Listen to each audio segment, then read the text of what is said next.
Welcome to today's presentation on Roth Conversions. For those of you who don't know me, I'm Jessica Lanning. I'm a certified financial planner and I run an independent financial planning firm based in San Francisco. And I want to talk about Roth Conversions today because while this is a relatively large topic when you talk about retirement planning and Roths and traditional IRAs and all of that kind of stuff, I'm really narrowing in today on what a Roth conversion is. And why you might want to use it. I think it is important to note that I am standing here giving this presentation in December of 2024. Laws can change. Legislators have different ideas about what they want retirement to look like. So you just need to be mindful about that, okay? This presentation is strictly educational. There is no advice being given here. You should consult your tax and planning professionals before you make any decisions about your own financial life. I don't want you to do stupid stuff. Look, most of this stuff that you might do is largely not going to be fatal. But if you're going to do something good on your own behalf, at least make sure that you're doing it right and you've taken all the appropriate steps. So, strictly educational, no advice being given here. Here's what I want to cover today. So, we're really just going to talk about Roth conversions. I want to talk about what they are, how they work, what's the actual logistics of making this stuff happen, why you might want to do one, and what to look out for. And again, general parameters, but it should give you enough information so that you can start to move forward on your own. Let's talk very quickly about the difference between an IRA and a Roth IRA. And I'm going to talk about these today in the terms of traditional retirement accounts versus Roth retirement accounts. Okay. So when I talk about traditional retirement accounts, I could be talking about all of that money that you put in pre-tax into an account that was probably labeled at one point, if you worked for an employer, a 401k or a 403b or a 457. Every now and again, I see 401as, but it could also be an IRA. It could be a SEP IRA. It could be a simple IRA. It could be a solo 401k. Okay, I'm lumping all of that together today as what I'm going to call a traditional IRA. There are, in most cases, Roth versions of those, okay? So there's like a Roth 401k and a Roth IRA, and so there are Roth version of those. So that's the distinction I'm making between tradition and Roth. Okay, so let's just talk about what the differences are. When you put money into a traditional retirement account, you are taking money before you have paid tax on it, and you are putting that money in that account. As a result, what happens is your income goes from X dollars to Y dollars. So let's say you make $300,000 a year, you put $20,000 into your 401k, that brings your income down to $280,000 for the year. And then you take deductions, et cetera, and then you figure out what your taxable income is going to be. But the important point here is that you are using pre-tax dollars to fund that account. Now, the deal that you're making with the governments is this. I don't have to pay tax on that money now. I'm going to let it grow. And when I pull it out later on in my retirement years, when I'm no longer working for a paycheck, I am going to pay taxes on it then. Okay, that's the deal that you're making when you're funding a traditional retirement account. There's one little piece of this story, and I'm just going to bring this up here because I think it's important, is that the assumption when you're doing this is that you're actually going to be in a lower tax bracket later. And I would challenge that assumption. I think a lot of people spend as much money, certainly in the first early years of not working for a paycheck or being retired, then I find that most of the time people are spending the exact same amount of money when they move into retirement or working for no paycheck as they were when they were working. And what that means is that you need the same amount of money. And what that often means is that you are in the same tax bracket or potentially even a higher tax bracket because you no longer have the deductions that you did. Okay. So a lot of people are funding these traditional retirement accounts thinking, oh, I'm going to pay less in taxes on this later, when actually that might not be true. And that sort of factors into this conversation about, do you do a Roth conversion now or later? So that's the traditional retirement accounts. Okay, then you have the Roth version of these retirement accounts. Different agreement with the governments. The agreement here is I'm going to put in after-tax dollars. So I made a bunch of money. I've paid taxes on it already, and now I'm going to put it into this account, and I am going to allow it to grow. And as long as I allow it to grow and I don't access it for 5 years, Then when I go, now I'm after 59 and a half years old, when I go to pull that money out in retirement, when I'm no longer working for a paycheck, then I am going to pay no tax on that. I'm not going to pay taxes on what I put in, and I'm not going to pay taxes on any of the growth. So generally speaking, we love money in tax-free environments precisely because what most people don't realize, unless they're really conscious about it, is that if you take your gross income and you look at how much you're actually spending on taxes, it is probably the biggest line item in your spending plan or budget, however you want to refer to that. Your next one is probably the mortgage. And if you're raising little kids, the next thing is probably raising your kids. But that's a big deal. So if you've got tax-free money coming in, right, now you have lower taxes and you have more money available to meet the expenses that you've got. Metaphorically speaking, you have more money for a gallon of milk. Okay, that's how I often refer to it. So traditional retirement accounts, after tax dollars, grows tax deferred, take it out and you pay taxes on it based on whatever your income tax bracket is. Roth version, put money in after tax, grows tax deferred, and when you pull it out later, you pull it out tax free. So this is the point that I also want to make here is that you don't own your traditional retirement accounts. I think a lot of people make this mistake and they think, well, I'm going to put a whole bunch of money into this account. It's got my name on it. I put the money in there. Yeah, my employer might have matched it a little bit, but it's my money, got my name on it. And the point that I want to make here is that, yes, it's your money and you have your name on it, but you are going to pay taxes on that. You have got partners in that account called the federal government and the state government. If you live in a state where they actually tax withdrawals from retirement accounts, and of course, most of the states that don't have state income taxes don't anyway, but there's also a couple of states that also just don't tax retirement withdrawals. For the purposes of this video, I'm just going to assume that all the states do, so you can plan around that.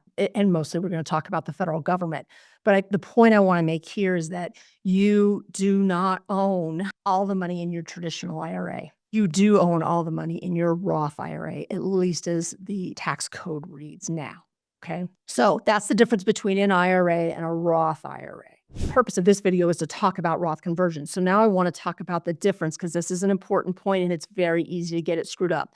There's a difference between a Roth conversion and making a Roth contribution. Both of those words start with the same three letters. Conversion, contribution. Different though. When you are doing a conversion, you are taking money that's in a traditional retirement environment and you are moving it to a Roth environment. Okay. That is a conversion from one type of account to another type of account. That's a conversion. When you are making a Roth contribution, you are taking money out of your, let's call it your income or your bank account, wherever that money's going to come from, and you are putting money into a Roth account. It's not coming from a traditional IRA. It's typically coming from what I'll call a taxable account, your checking, your savings, another investment account, and that's being moved over into an IRA, but that's considered a contribution, okay? Different. The reason that this is important is because, and the law has changed over the years, there are income limitations on whether or not you can and how much you can put into a Roth IRA when you are making a contribution. That's where the income limits matter. When you are doing a Roth conversion, the income limits have been removed and you can make as many conversions during the year as you want.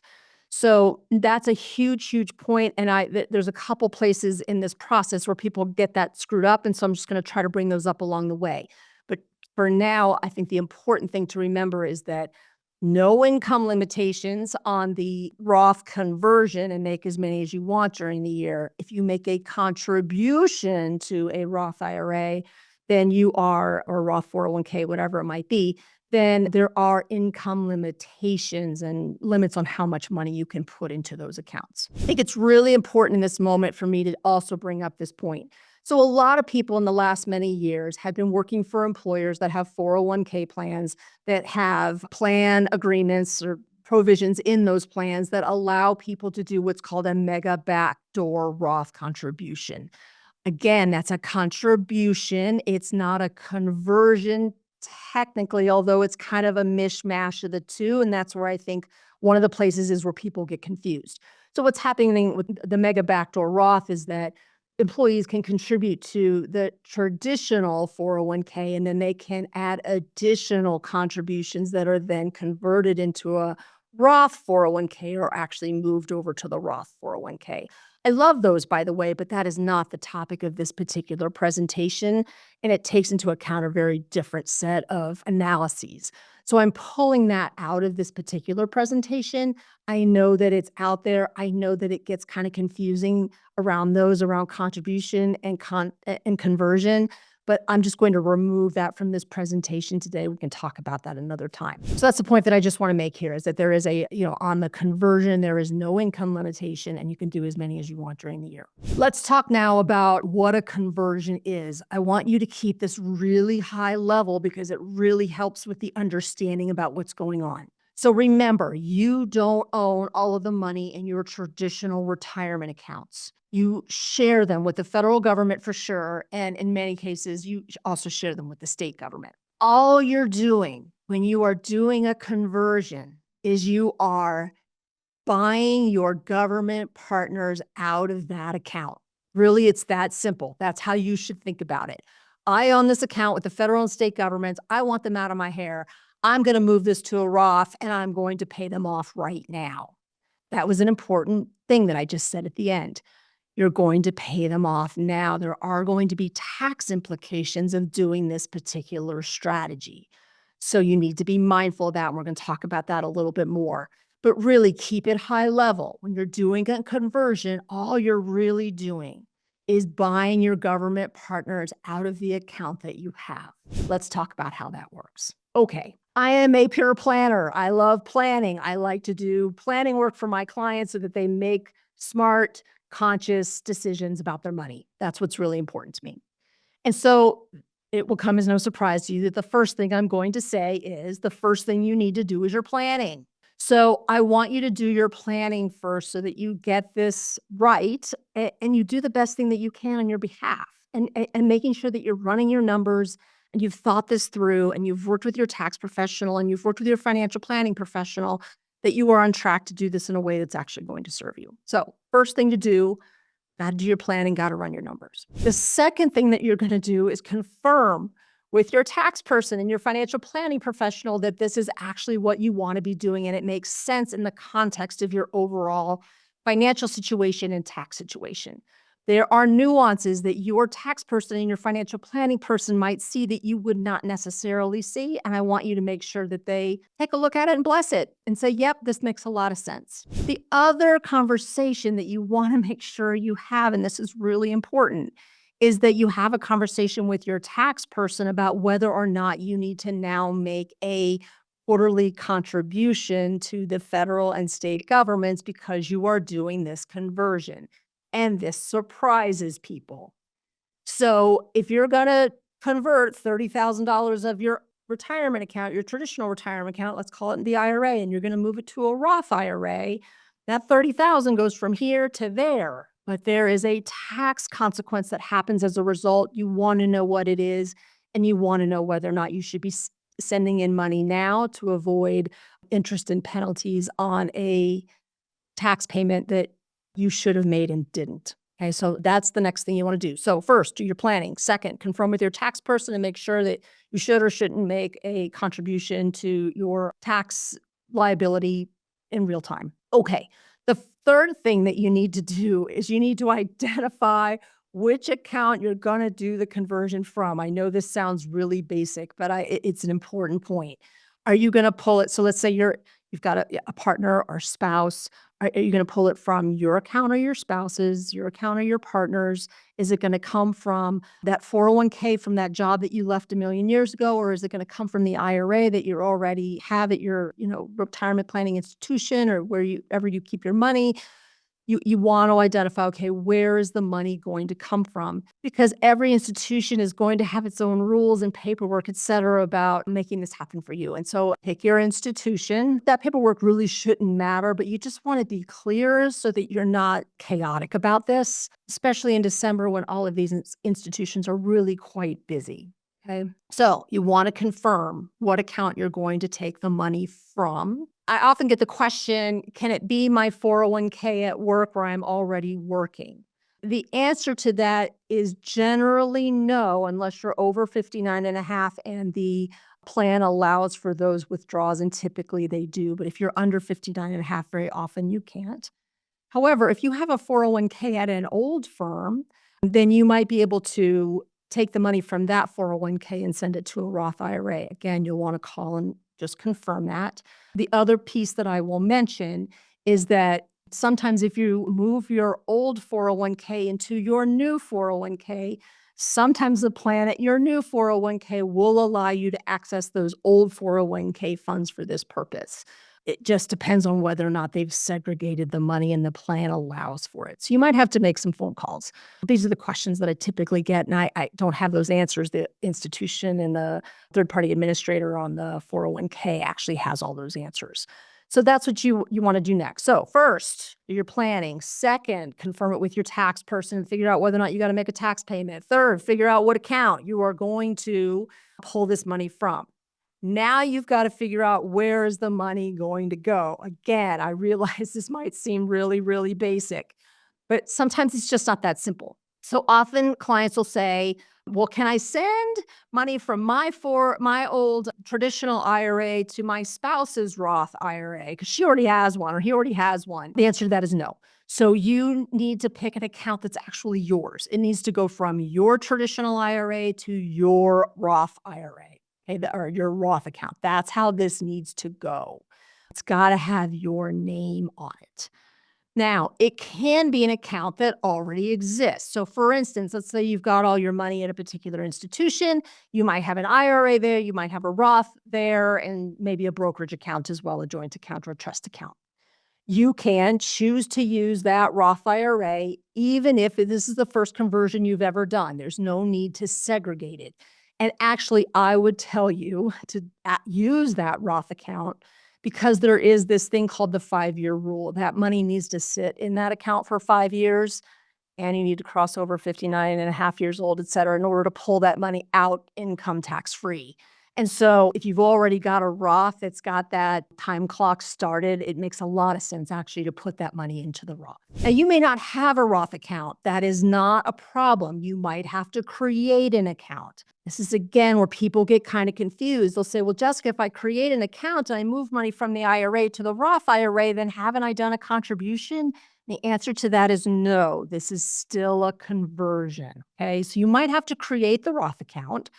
Go ahead and do that, and it will just sort of sit empty, and then you'll do this conversion where you ask the institution to send money from the traditional IRA or the traditional retirement account into this Roth account. This might also be obvious, but the money doesn't have to sit in the same institution, right? You don't have to have money in your IRA and your Roth IRA in order for this conversion to happen. It does not have to be at the same institution. It can be at different institutions. So let's say, for instance, you have your IRAs at institution A, and you want to start an account over here at institution B, not a problem. You can go ahead and create a Roth account at institution B and have the money go from institution A to institution B. It does make it easier to keep it all at one institution. So if you can do that and you're comfortable with that, I would encourage you to do that. Once the Roth is funded, you could always move to another institution. That's not a problem. But for the purposes of the conversion, often it's just easier to have everything at one account. Okay. You also need to decide whether or not you're going to do this conversion as one lump sum, or you're going to do a conversion over time, sort of along the lines of dollar cost averaging, if you're familiar with that concept. So sometimes people will say, look, I just want to wait until the end of the year. And let's say in November, let's decide whether or not to do the Roth conversion. And at that point, I'm just going to send $24,000 all at once into that account. Totally fine. I have other clients that are like, well, but we don't know what the market's going to do. And how about if we just do $2,000 a month every month, and by the end of the year, I'll have $24,000 in that Roth account. This is largely a personal preference, and I see clients agonize over this really around what is the market going to do? Because look, at the end of the day, it's pretty great to have the market be down, do the Roth conversion. Now you have money in the Roth at a low market moment, potentially. And now that money starts to grow in a tax-free environment. So if you're trying to catch that, look, trying to time the markets like trying to catch a falling knife. I don't recommend it. But if you want a dollar cost average, it's actually kind of a nice thing to do. It also, if you have to make a tax, you have to write a check to the federal government and the state government because you're doing this conversion. It's also kind of nice to do it over a very predictable way because that way you can put it into your spending plan and you know what's going to happen. But that's what you need to decide. Okay, and then you need to make it happen. So you know where it's going to come from. You know where the money's going to go. There is paperwork that needs to get done. Most of that is done electronically these days, and then you can just get it done. Let me say a couple things about that. I highly, highly, highly recommend that you do not allow this money to touch your hands and that it goes from trustee to trustee. So it goes directly from institution A to institution B, or it goes directly from the traditional account in one institution to the Roth account at the same institution. This trustee to trustee transfer is I want to use the word, the safest way to do it. The last thing I want is for you to have a tax event happen that you were not anticipating because you just didn't get the paperwork right. That's just no fun at all. So I want the money ideally to go from one trustee to the next trustee. And by trustee, I mean usually that institution, they all have, trust relationships. That's where the money is actually held for you. They have trust companies that do that. So you want a trustee to trustee transfer. Let me make one very important clarification here. Sometimes what happens if you are going from institution A to institution B is that institution A will not send the money directly to institution B.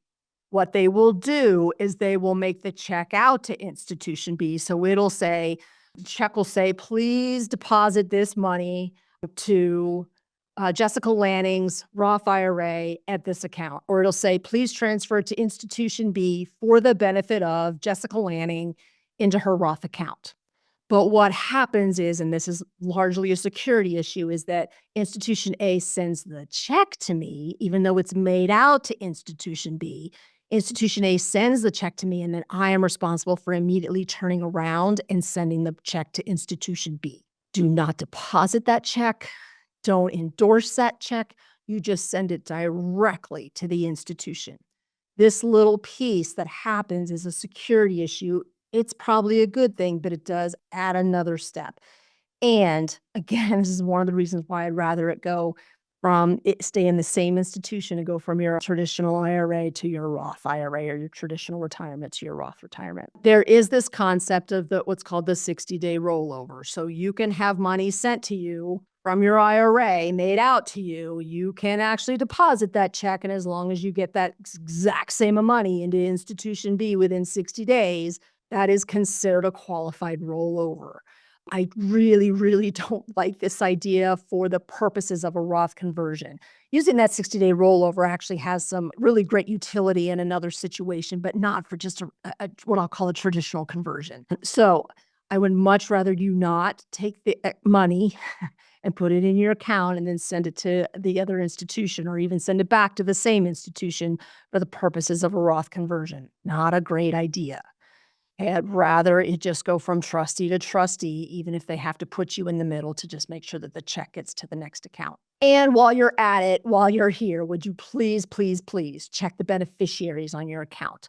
Very often we have assigned beneficiaries when we were in very different places in our lives, and those particular beneficiaries probably shouldn't really inherit the money at this point. So if something happens to you, I want to make sure it goes to the person that you would like it to go to.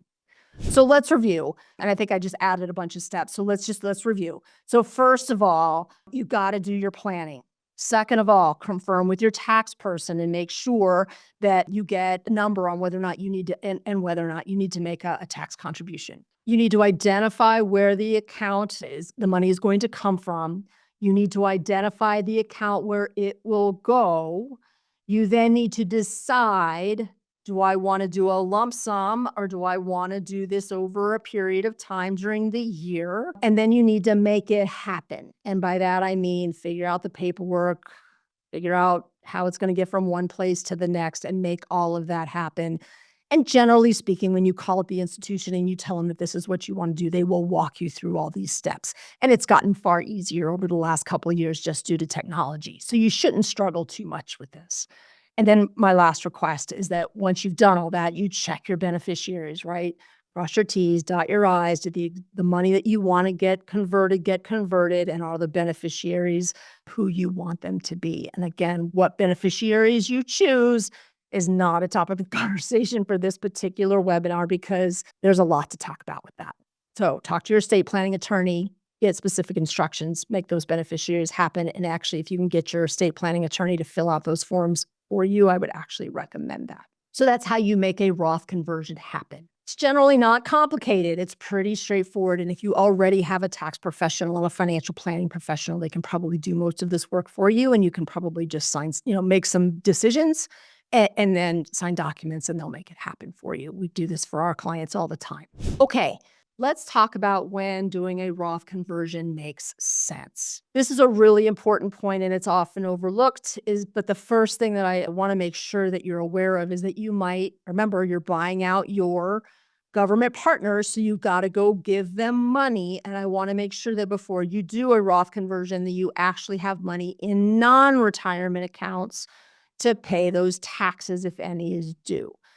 And what I don't want you to do is to take $30,000 from a traditional retirement account, pay the taxes, and then move it to the Roth. That actually doesn't make a whole lot of sense.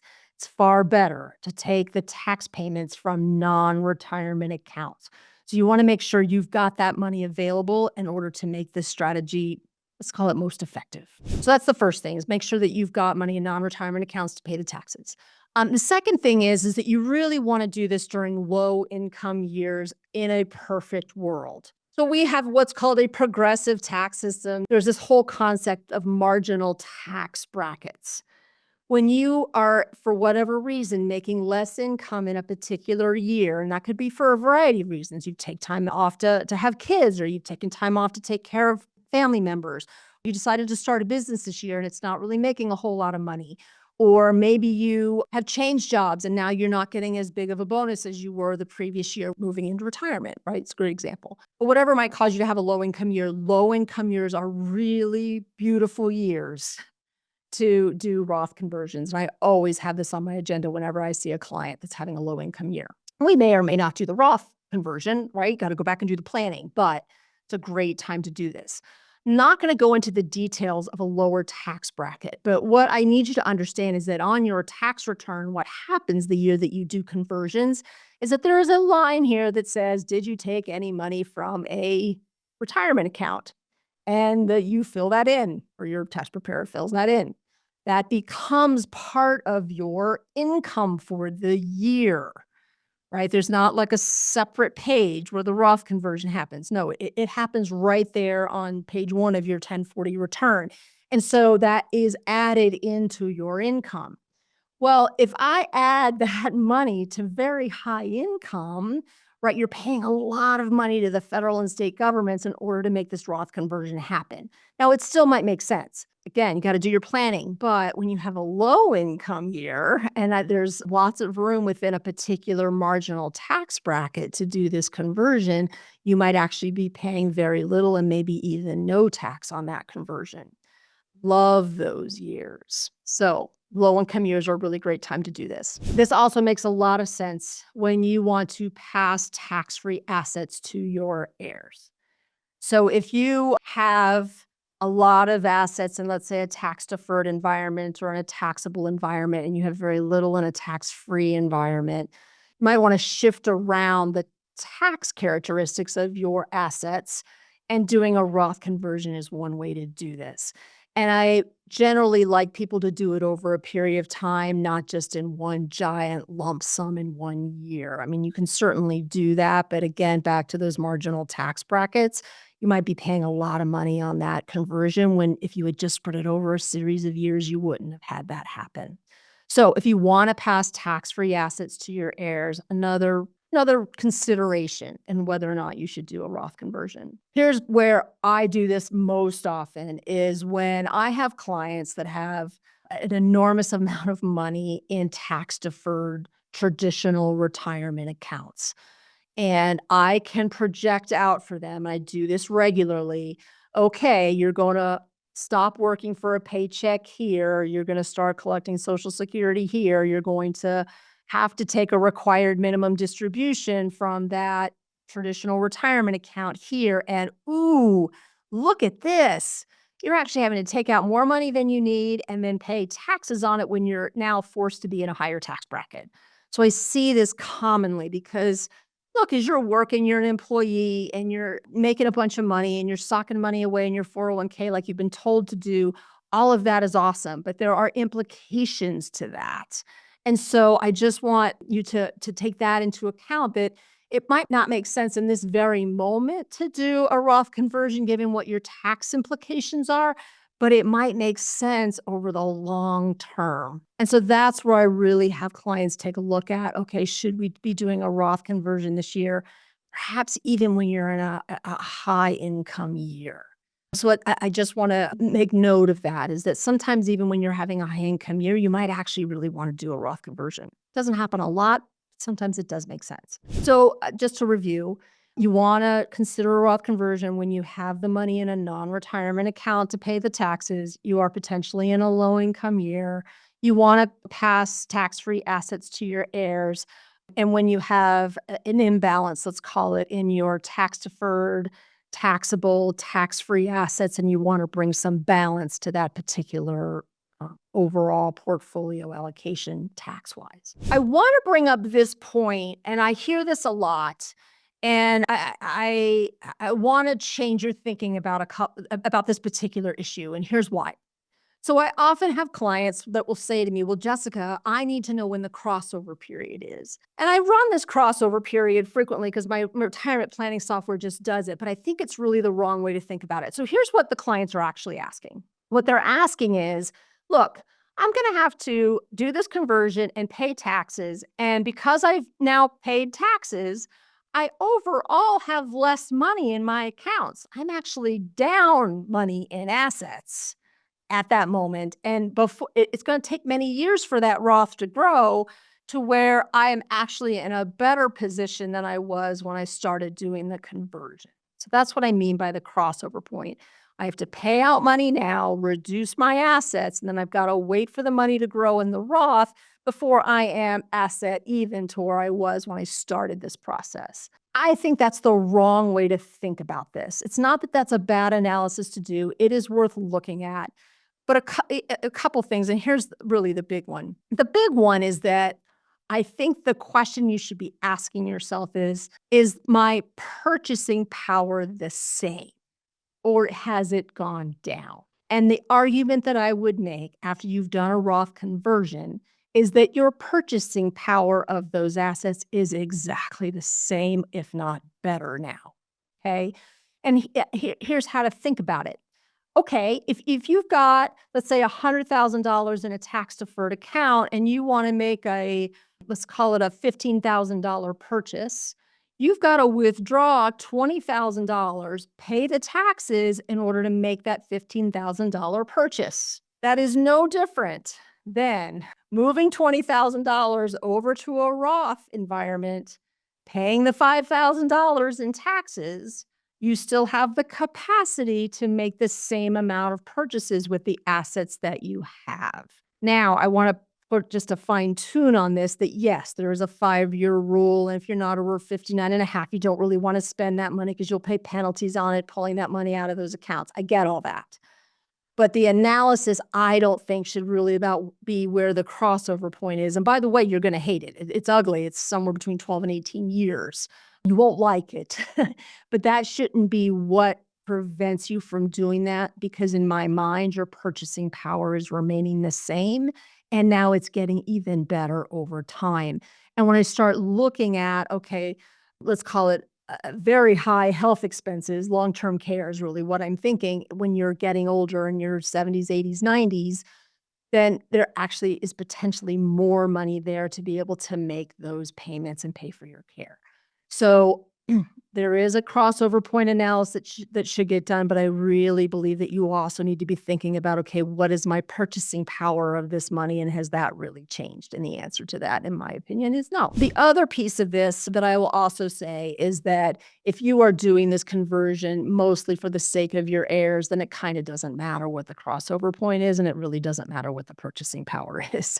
Because if you're doing it for that particular purpose, you don't really have those things factoring in. You're just trying to get money in a tax-free environment to pass along to your heirs. Let's now talk about a couple of places where I think you need to be really mindful about doing a Roth conversion. So as I was talking about before, what is effectively happening on your tax return is that there is a line item that says, did you take money out of a pension plan? And that's going to be your traditional retirement account. And that becomes part of your taxable income for the year. So wherever your taxable income is impacting some other part of your life, you need to be really careful about whether or not you actually want to be doing this conversion. So I keep a Rubik's Cube in my office, and I because it just does a great job of illustrating this particular point. So I have one side of a Rubik's Cube, right? And on the other side of the Rubik's Cube, I have this. So you might be looking at this part of your financial life and think, you know what? I actually want to change this and I want to make it look like that. And you're thinking, wow, this is so much better. I have less orange here. But what you've also done is you've changed this aspect of your financial picture. And this could be problematic for whatever other purposes you've got going on in your life. So here's a classic example. Anybody who is receiving Social Security disability income, they might not want to have more taxable income showing on their tax return. That could impact their ability to get disability benefits. Okay, so that's one piece or one place where I would say to be careful.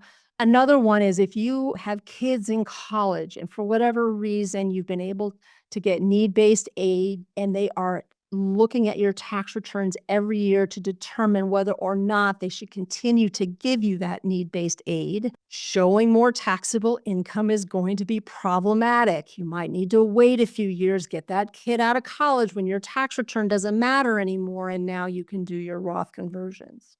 Remember, if I change one side of the Rubik's Cube, I'm changing 3 other sides. I also want you to be mindful that there's some places where you think it might make a difference and it doesn't. So for instance, I had a client who we were trying to make sure she was going to qualify for Covered California and not fall into Medicare. Again, another conversation for another day. But doing this Roth conversion actually didn't impact her Covered California. And in some ways, it actually helped her because it kept her out of Medicare. So those kinds of things are important to think about as well. And always remember that the laws can change at any time. So I'm doing this presentation in December of 2024. The Tax Cuts and Jobs Act, which was passed in 2017, was scheduled and is still scheduled to sunset in December of 2025. So I've been doing a lot of Roth conversation focused planning because we were anticipating that everything was going to change at the end of 2025. Now that there is a Republican Congress and a Republican president, a lot of us believe that Tax Cuts and Jobs Act is just going to get extended into the future. We don't know what it's going to look like, but I'm feeling less urgency about that. But this is a great conversation to have with your tax professional and your financial planning professional about whether or not, in light of the Tax Cuts and Jobs Act, what is going to make the most sense going forward. Along the lines of other things to be careful about. Look, the Roth conversion strategy is a strategy. People ask me, is a Roth conversion a good idea? And I say, you know what? All my ideas are good ideas as long as they make sense for a client. So what might be a good idea for you may not be a good idea for your brother or your sister or your dad or your friend next door or the person that sits on the other side of the office wall from you. Your particular situation is yours. It's unique. You have particular tax implications. They might be very similar to somebody else's. But just because you can do a Roth conversation doesn't mean that you should.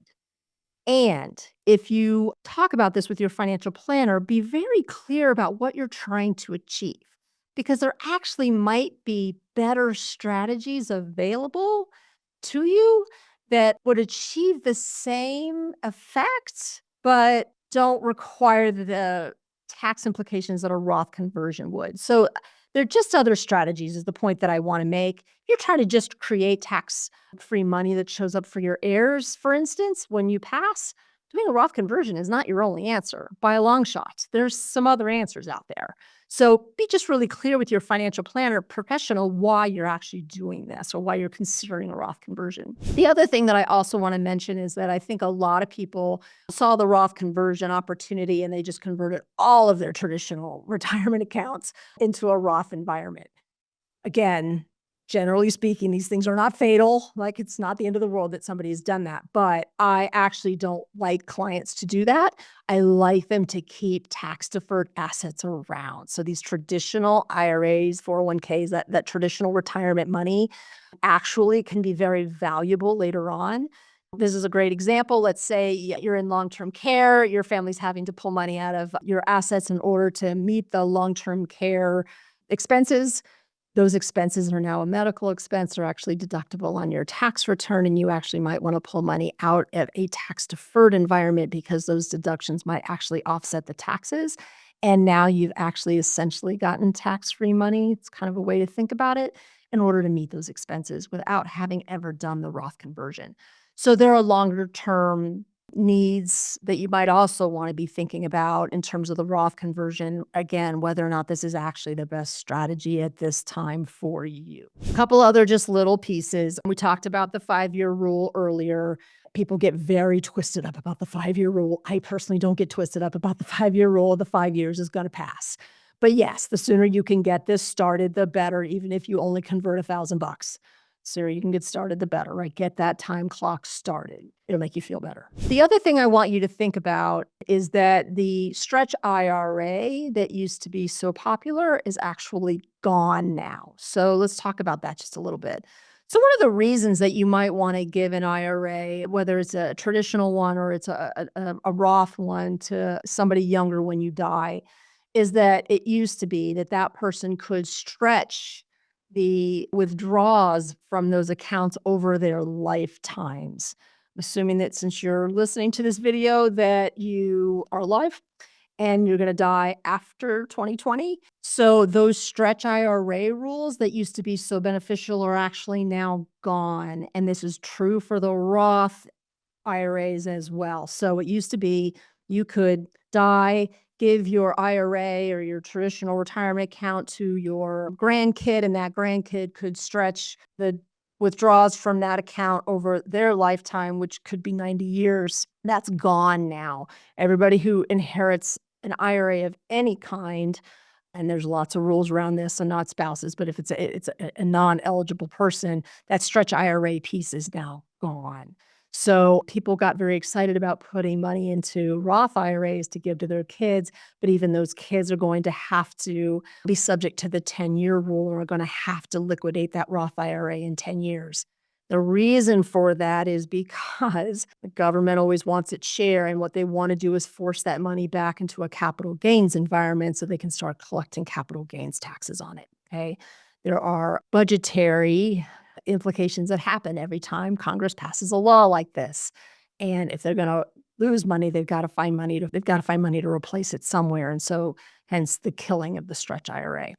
So just be mindful of that too. And it kind of goes back to my comment about there might actually be better strategies for achieving what you're trying to achieve, even if it's just to give your kids money that would not be taxed when you pass. The other one piece that I want to talk about, and then I'm going to go ahead and wrap it up, is that there is this concept of what I'll call a regular backdoor Roth IRA.